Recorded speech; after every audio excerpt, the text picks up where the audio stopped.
And I'm due in 2 days, but nothing will stop us from seeing The View!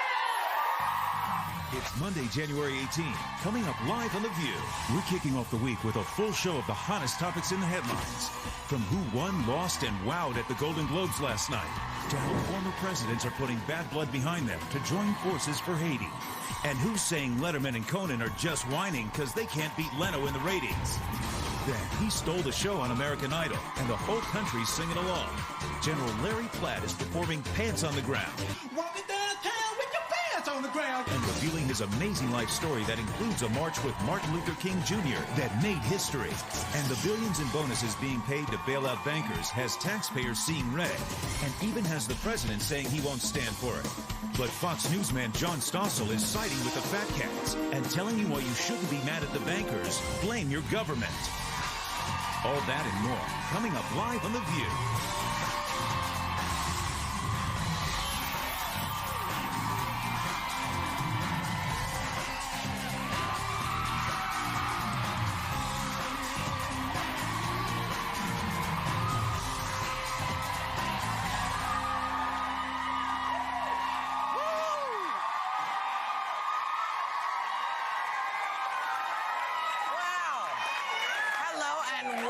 To The View. It is Martin Luther King Jr. Day, and President Obama is calling on all Americans to remember it's a day of service, not a day.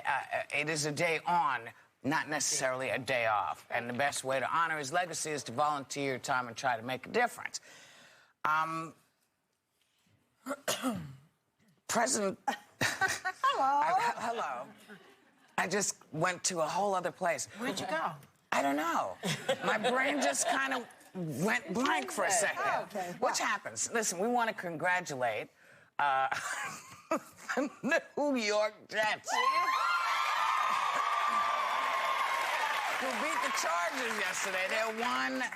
They are one victory away from the Super Bowl. Now, Elizabeth, I know you watched a lot of football. Why is that? I watched more football yesterday than I have all season. I am trading jobs with Tim, so I'm going to be on ESPN tomorrow doing NFL Live starting at 4 in Sports Center. Which is what Tim does. Which is what Tim does. And then he is going to actually come here and do my job at The View on the 28th and sit at the table. So we're swapping it out, and I have more football in my head than I've had in the past 7 years. What is he? You're studying football. What is he studying about us? How to get your voice thing. Yeah, I mean, I told you, he's just happy we already covered the G-spot last week in our hot topic. So he's excited. They didn't tell him they brought it back. No. Just kidding. Last night, Steve, all I knew, he's in another room yelling, yes, yes. I thought, who's in there with him? He's watching the Jets. That's what it was. Jets, yeah. That's a big deal for them. That's a huge deal. And also because the coach had sort of, thought, well, they're not going to get to where they're going because, But now, one away from the Super Bowl, really? So you never know. When is the Super Bowl? It's in the time you're supposed to have a party or something. Yeah, it's in Miami, February 7th. Yeah, it's going to be nice. Yeah, you don't have to have a party. Well, I might. But you might have a party. I won't watch it. I'll just be schmoozing the other room. No, all you have to do is keep going. Yes, yes, that's right. Yes. That's right. And don't be surprised if someone comes up behind you. Last night was the 67th Annual Golden Globe Awards, and the host Ricky Gervais had more than a few memorable moments, like this one. Take a look. Cheers. I like a drink as much as the next man. Unless the next man is Mel Gibson.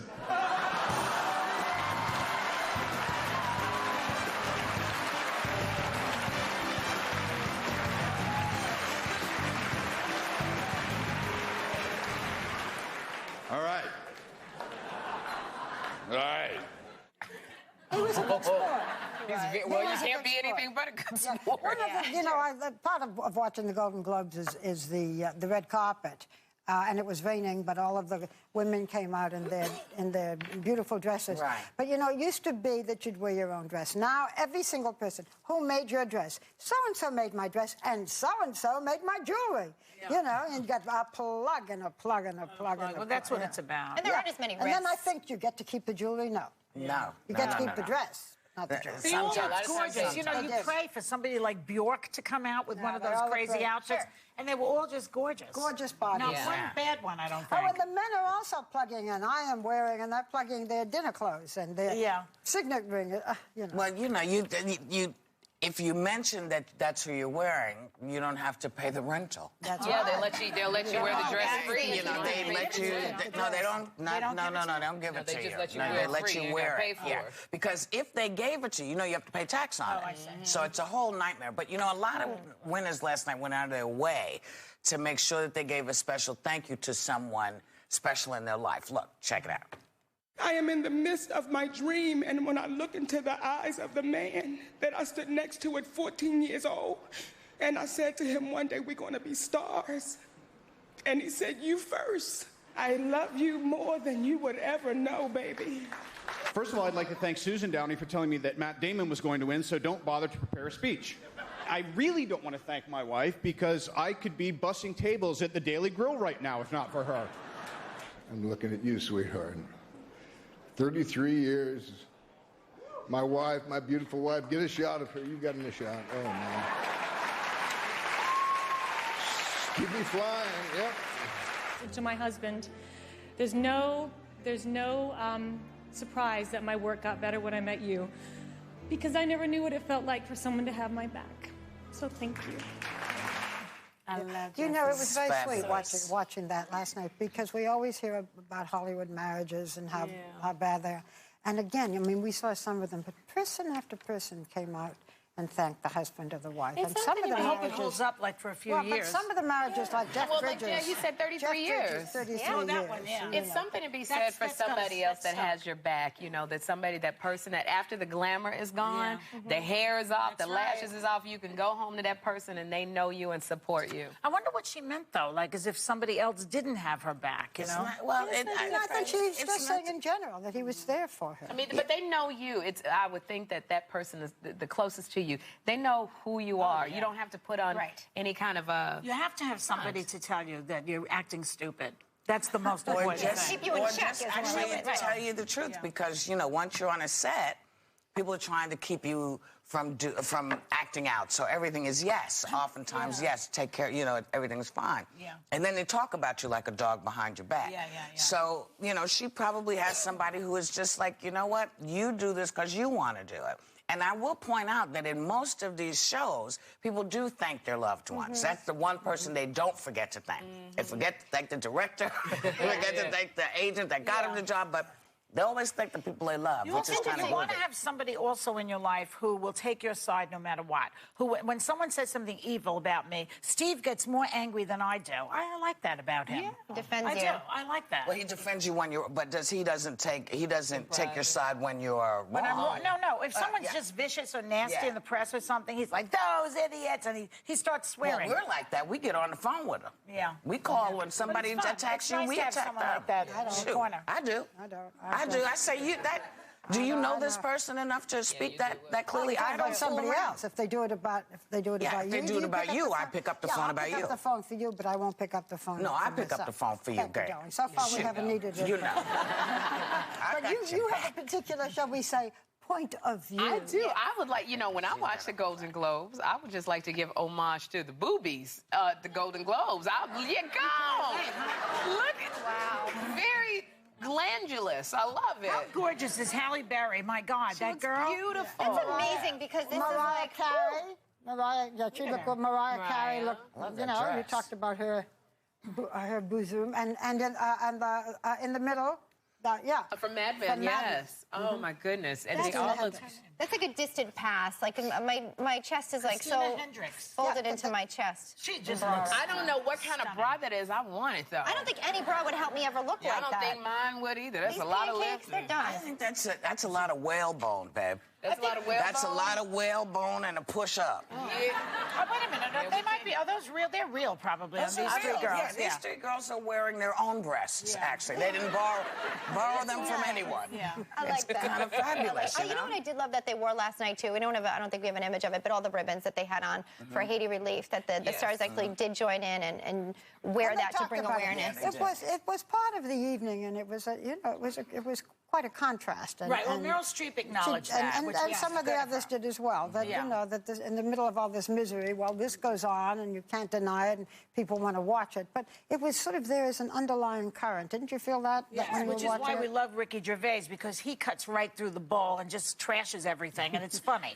Because otherwise they take themselves too seriously at these awards shows, and it's tedious. Well, they didn't last night. Last I thought, I think they're fun to watch. Last night seemed kind of intimate and kind of relaxed more than ever. I don't know if it's a combination of rain and everything else. You know what I mean? They were kind of all have rain hair and gotten a little bit more chilled. See, I'm sick to tell you that I missed it. That doesn't surprise me. I didn't see it. You didn't watch it? No, I missed it. What were you doing instead? I was actually reading. Oh. There you go. I started. Well, there's an idea. That's very. I was so into the book. I totally missed it. Let's hear it for reading. You know what? We should tell the audience what we read sometimes. You know? What were you reading? It's very interesting. I read a book too over the weekend. Go ahead. What'd you read? Well, why don't I tell you when we come back? Okay. Okay. We're going to be right back with more hot topics. See, I read that.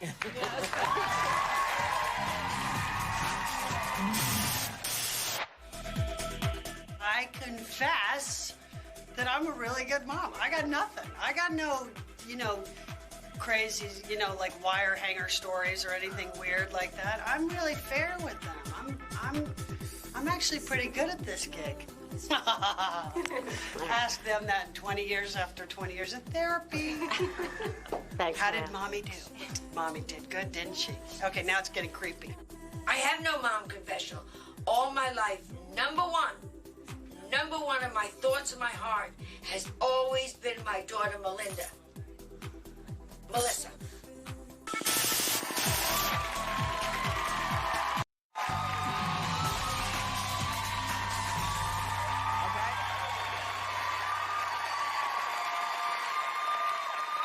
Presidents George W. Bush and Bill Clinton are putting any past bad blood aside and joining forces to make sure that Haiti gets the help it so desperately needs. Now, was that a surprise to everybody? To see those three together? To see them all together? Well, politics, you know, they always say things and, you know, and then they're friends the next day. It's a constant thing. It's very strange. I wish people could be like that more. For this, I was really glad to see it. I mean, this is, to me, the United States that people talk about, us helping people, us banding together. So for this particular thing, for Haiti, it made me happy. You notice how white they're all getting? Their hair is so white that the job is very taxing. You know, Clinton and George Bush, daddy, did things, have done things together. Yes. But the fact that we have not heard from George W. Bush, and they were on the Sunday programs yesterday, they did not discuss politics. They deliberately did not. They now have their own fund, and there are so many different and very good ways to give money. But if you are not certain, or it's too hard to know which one, they have said that they'll get they'll get the donated money quickly to organizations that have experience working in Haiti, including faith-based groups and international aid organizations. Let us just give you the names of where you can send contributions. It's www, very easy, ClintonBushHaitiFund.org. So the fact that they're sitting there and doing it for whatever reasons, but and then they met with President Obama earlier. But then I wonder did they have any private moments to say, gee, it's nice to see you, fella. Well, maybe. You know, it's good to be together. I think it's kind of because there's so much that went on during the campaigns. I'm sure they're bonded in the fact that being the leaders of the free world, you know, we see them, and so in that way, it's not surprising. I'm sure they have a bond that none of us could even imagine. An understanding of one another and a genuine respect. But I also think it's a win-win-win situation. You know, obviously, we need to come together right now. We've seen it happening for Haiti, and I think that to see our presidents past and present do that is important. It's also a win-win, I think, in terms of politics. I think what people are looking at is it could be a potential win for Bush because he was, you know, painted with a brush, and I think due to his actions as well, after Katrina, that was not a favorable one. And then you have Obama, who's, you know, ran as a person who was about bipartisanship, but we haven't really seen too much of that lately. So it's actually a great thing for everyone. So it's a triple win, in my opinion. He was on top of this, and it was also interesting with Bush because, unlike Cheney, Bush has made it a practice to say nothing and to not criticize Obama and to not make it party politics.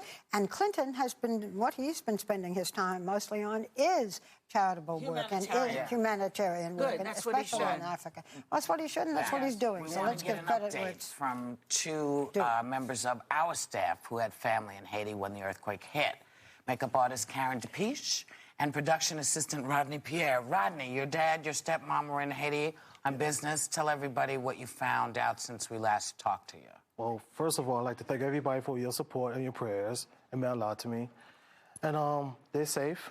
Good. The house is okay. A few cracks on the wall because they're like He's two kidding, houses right? down. No. A lot of cracks, no? Well, they told me a few cracks. No, so they're the I don't lucky know. ones. They're the lucky ones. Really? You know, I talked to my father yesterday, and first thing I told him that I will kill you when you get home. And then I told him, like, when you coming home, he told me, I'm on vacation. This is my country. I'm staying here for a little bit longer. Nice. So they really do love their country. They're supporting 100%. And one more thing he told me, like, make sure you have a baby with Whoopi Goldberg, okay? That's one thing I want. Make sure you have a baby with Whoopi. That's what my father wants. Get to work. Well, obviously your father got hit on the head, but sorry. More than a few cracks. But, you know, if I had an egg left, I'd give it to you, Rodney. Now, Karen, and if you tell me your mom wants you to have a baby with me, too, I'm not listening. You're dead. Actually, my mom found out that some of our family members are safe in the church. My dad spoke to his brother, and he's safe. And there's some family members that they still can't find. I guess they're, in the street. Some of them are injured. But it's better good news than no news. Yeah. So, well, we're okay. We're still waiting. We just keep doing what we can do. You know, if you go to the View website, you'll see all the places that you can donate. You can also donate to the Clinton Bush Haiti Fund. It's a little bit hard because you keep hearing, because they say, money is the best thing that you can send right now. You keep hearing stories of babies out there, and, they don't have milk or they don't have water, but they're saying right now money is the best thing that you can do. Well, that's the best thing we can do. I mean, what's happening down there is, folks are starting to rebuild the ports. They're starting to, it's starting to happen. It just, it was impossible to get in for so long, and now it's beginning to happen, and so we got our fingers. Yes, ma'am. I just want to say, other countries have been helping, and one of the countries that we've heard a great deal about is Israel, because they have brought medical supplies, they have been in the hospitals, they have been there, and certainly they know a good deal about sending relief. But for all the countries, I mean, people have said, why should we care? And it's beyond, first of all, we care because we should care about each other. But also, this is a country that if it can be resuscitated and if it can go on in the Caribbean, it helps everywhere in that whole area, including us, because they've had nothing but disaster after disaster. It's terrible. Somebody was saying that one of the reasons we got the Louisiana Purchase was because of the slave uprising in Haiti in the 1700s. We would not have gained the Louisiana Territory without the slave uprising in Haiti. I think it's like these events, one event follows another. So we owe them. Well, the other thing to keep in mind is that, we as Americans always come to the people who are in need, whether we're arguing with them or not. Yes. It doesn't matter. Indonesia, we were there. We've been everywhere that we could lend a hand. And the idea that people are trying to use it to politicize it and make it, something that you shouldn't be doing is just, that's what we do. We're Americans. We might not agree with your way of doing things or your politics, but if your house falls on you, we are there to help you pick that damn house up. This is America, baby. That's what we do. It is. It's very true, Whoopi, and well said.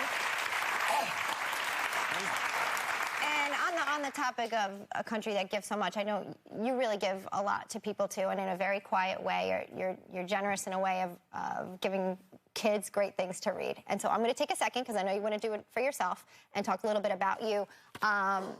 Whether you guys have kids that are 3 or 13, I want to let you know that Whoopi's latest book, Sugar Plum Ballerina Series, the latest volume, Sugar Plum Ballerinas, Perfectly Prima, is in bookstores now. Whoopi was nominated for an NCAA NAACP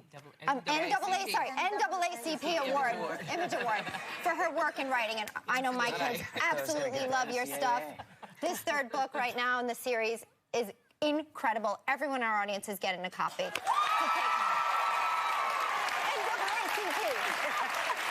And we'll be back with more Hot Topics.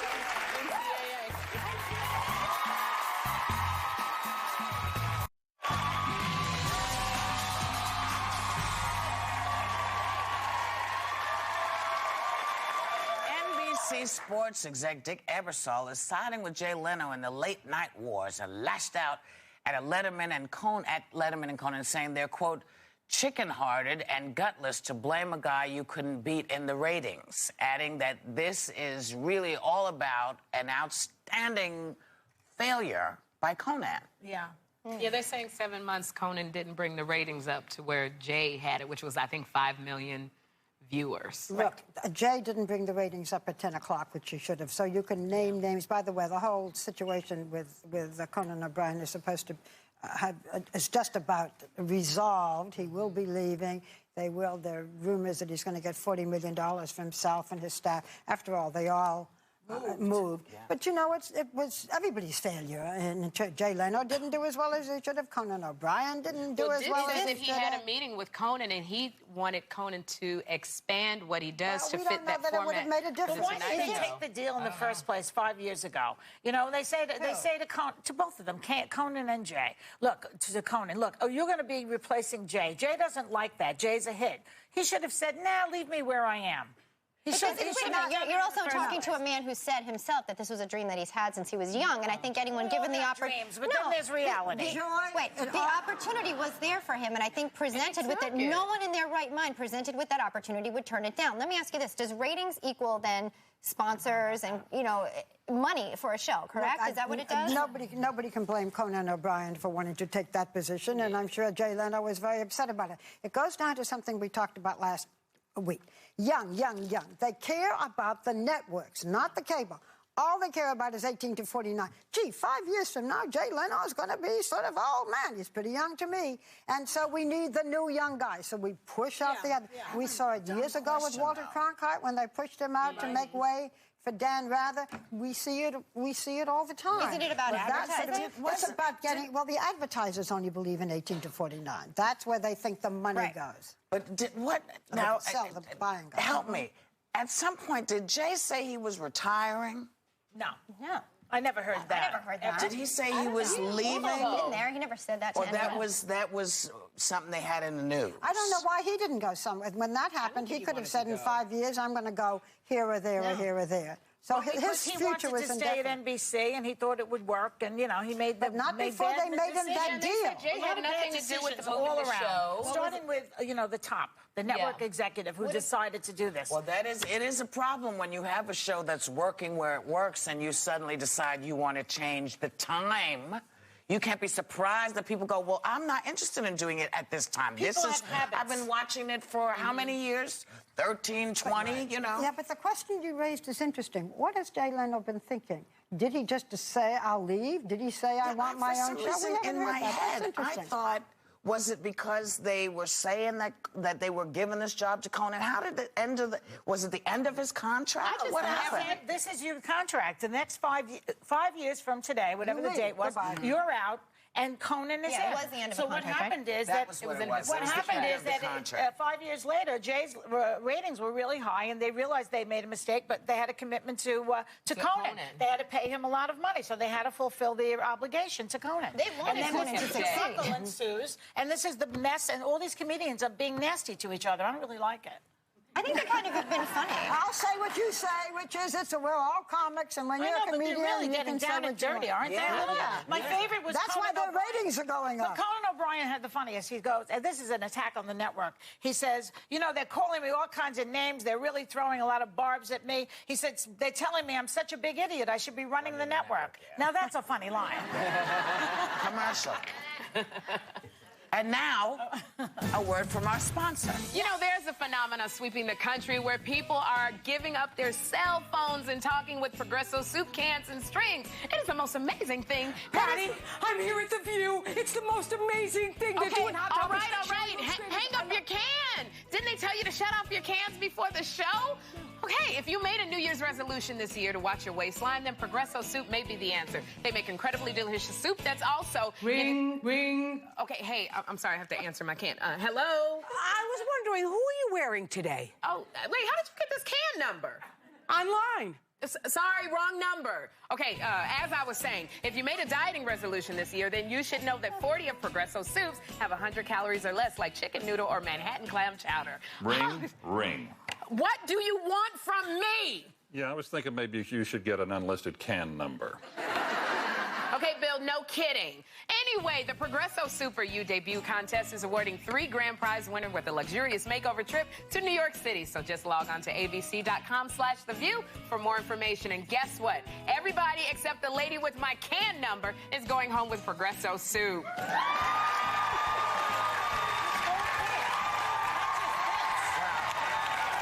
When we come back, American Idol's Larry Platt is performing Pants on the Ground. We'll be right back.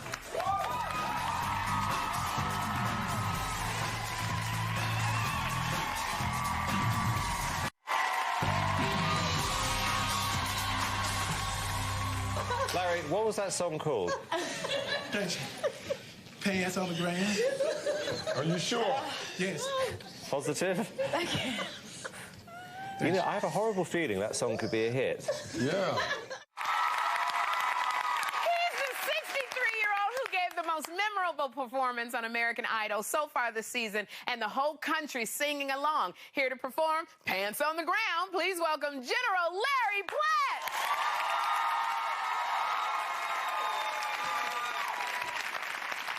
Pants on the ground, pants on the ground. You looking like a fool with your pants on the ground, with the gold in your mouth. Head turned sideways, pants hit the ground. Call yourself a cool cat, looking like a fool. Walking downtown with your pants on the ground. Get it up. Hey, get your pants on the ground. Looking like a fool with your pants on the ground. Gold in your mouth. Head turned sideways, pants ground. Call yourself a cool cat, looking like a fool. Walking, talking with your pants on the ground. Get it up. Hey, get your pants on the ground. Looking like a fool with your pants on the ground. Go in your mouth. Head turn sideways, pants hit the ground. Your boy said you looking good, pants on the ground. Your boy getting happy with pants on the ground. Get it up. Hey, get your pants on the ground. But fool, walking like a fool, going downtown with your pants on the ground. Downtown, pants on the ground. Uptown, pants on the ground. In the community, pants on the ground. Go, pants on the ground. Smooth, talking with your pants on the ground. Pants on the ground.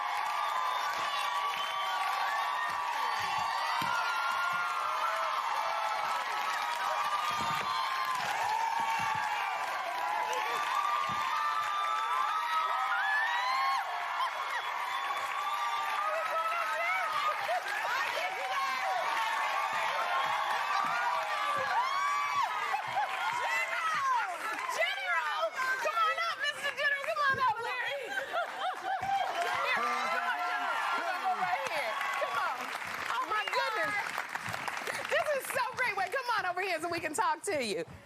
Wow, that was so amazing. Larry, you just got to tell me, because we love watching it, how did you come up with Pants on the Ground? I was walking one day, and I seen a guy with a baby bottle in his mouth. A baby bottle in his mouth? Pacified. Wow.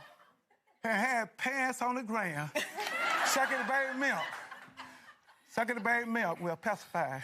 Wow. And that's where you got your inspiration. That's what gave me the inspiration. And then when you didn't realize that your song was going to even make it onto the Idol show. So when you're watching at home, what did you think? You see yourself, pants on the ground. What did you say? Oh, I got so happy and joy, man. It made me feel good. Yeah. Knowing that I want to get these pants up. Want to get the pants up now. People joining you on this crusade, namely Brett Favre, this weekend after their victory. I want to show you what happened in their locker room, okay, Vikings? Check it out.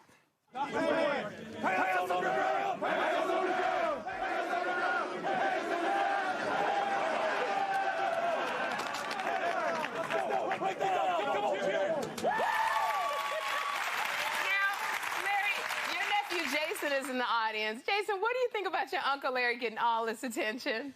I'm just really proud of my uncle. He's finally getting the word out that he always wanted to do for all these years. Getting his word across, you know. Yeah. I'm just really happy for my uncle, and he's just been a really good inspiration to me, and also by his caretaker, Yes. Sally. Well, you know what? We are just so thankful you're here because we know that you've been a civil rights activist since you were 16 years old. You've been honored with awards. You've marched in several events with Dr. Martin Luther King. So we know, Larry, that this day is very special to you. Yes. And thank you so much for spending it with us.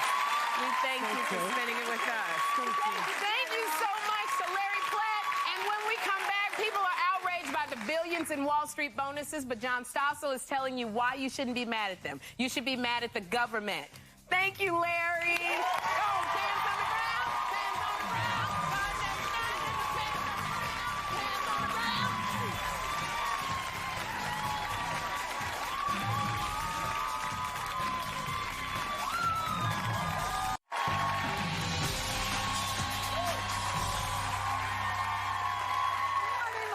Money, who has it, who needs it, everybody, I guess. The billions in bonuses that are being handed out this year by Wall Street banks who are bailed out with taxpayer money has made them almost public enemy number one. A lot of Americans are very angry, and even the president is threatening to take action against them.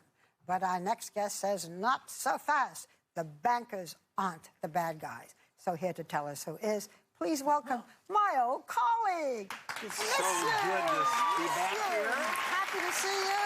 John Stossel, who's now with Fox Business, is going to explain it all. Okay, so President Obama is planning to tax banks.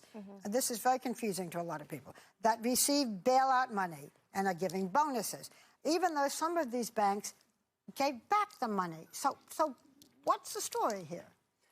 The story is they want revenge and they want some revenue. But as you say, some Who gave wants revenge? The government?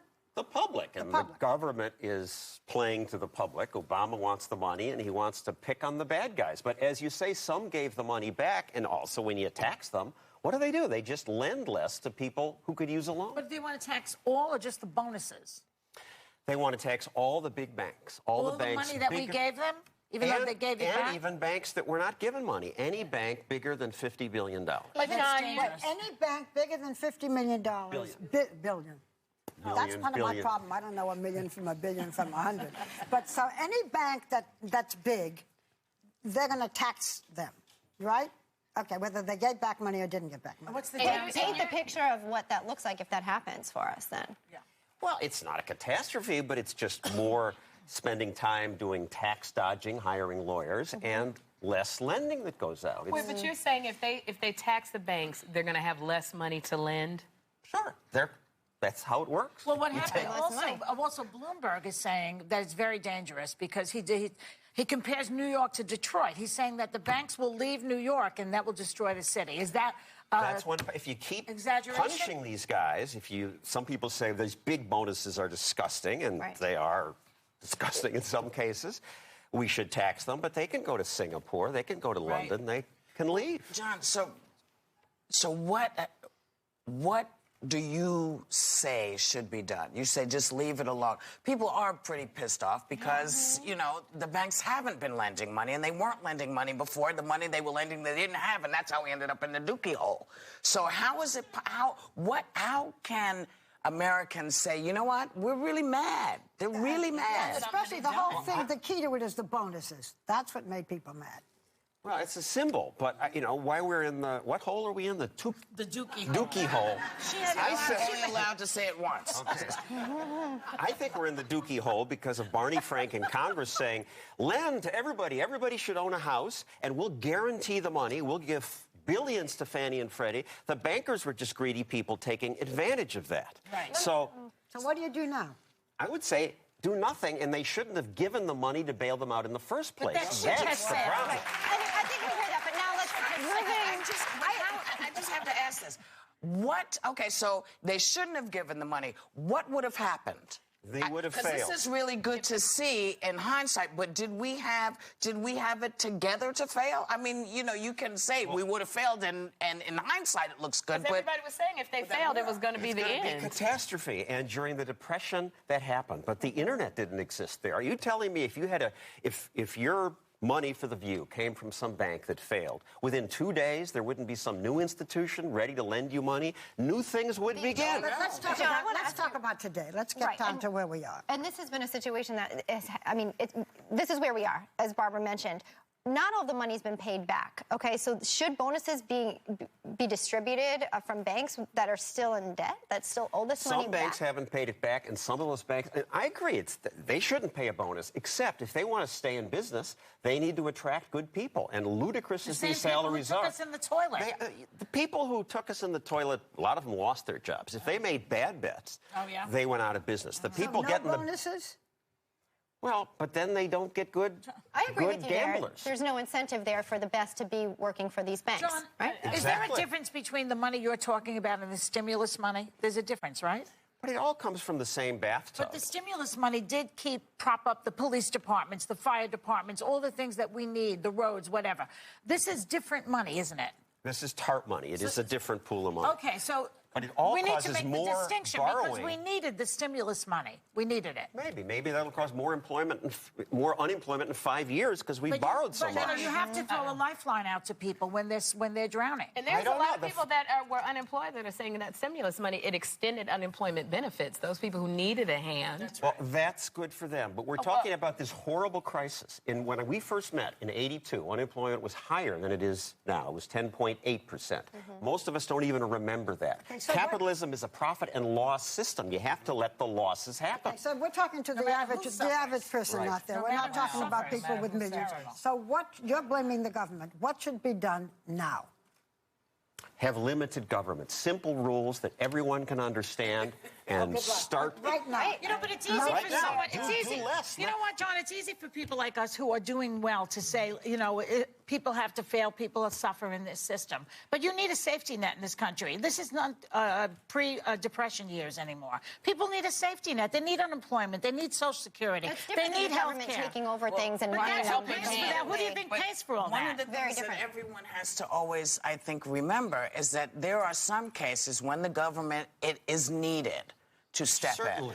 Now, what you're saying is we shouldn't be chastising people who have earned their money the good old-fashioned way by going to work every day. Okay, I'm stopped. I'm sorry. I have to finish. Chastise them, maybe they'll give more to charity. Well, you know what? We've gotten off the point, but in any event, you can see how complicated this is. In the meantime, you're against the government doing it. A lot of people feel the government has to step in. We'll see what happens. John Stossel's show is Thursdays at 8 o'clock on the Fox Business Network. He'll explain everything. Yeah. And we'll be right back.